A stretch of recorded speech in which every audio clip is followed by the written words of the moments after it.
Ako si Janeline, Juni kung tawagin, Jaja sa iba. Walang trabaho, pero madaming gawain. Walang pinagkakakitaan, pero linggo-linggo nagkakapera.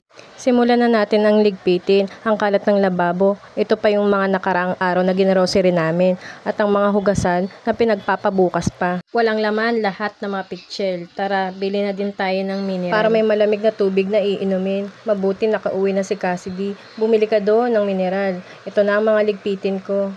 Ipagsosoli na ang isang palangga ng hugasan. Kasabay na dyan ang pagsayang at pagluluto ng ulam. Nitong hapon, napatulog ko na si Lorenzo. Pagtutupi naman ang inatupag ko dahil nasa daycare na si Cassandra. Hinatid ni Cassidy. Salamat naman at nakaidlip din ako ng kahit ilang oras. Ayan si Enzo, dede, tulog, kain, laro lang ang buong araw na ginagawa.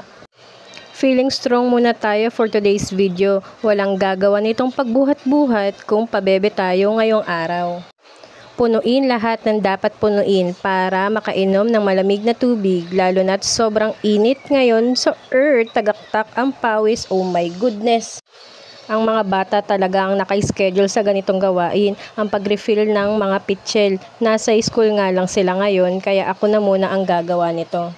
Kahit sa pagbili, sila na rin. At nang mag-uuwian na ang mga panghapon, sinalubong na namin si Eljan sa daan. Ipinasyal na din ang batang batuta dahil puro na lang sabay at cellphone is life din ang Enzo.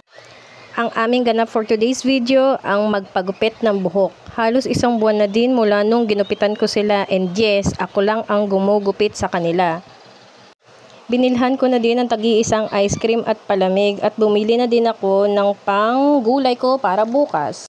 Nung nakauwi na kami, agad ako nagsaing at naghanda ng aming hapunan. Magmumunggo pala ako bukas at magpiprito ng kamote. Nagkape na din ako. Tinimplahan ko lang si Cassandra dahil dede islay pa din siya kahit maglilimang taon na siya ngayon. Pero kakain pa din siya ng kanin maya-maya. Sabay-sabay kaming kakain. Siguro kung bibilangin ko, 6 o 8 bote siya sa isang araw. Habang inaantay ko mula ang sinaing, inubos ko lang muna ang aking kape at nilabas sa ref ang uulamin namin dahil nagyayelo pa ito. Piritong bangus at footlong ang aming hapunan. At dito na lang nagtatapos ang aking mini vlog. Thank you and please like kung natapos mo itong video. Thank you so much!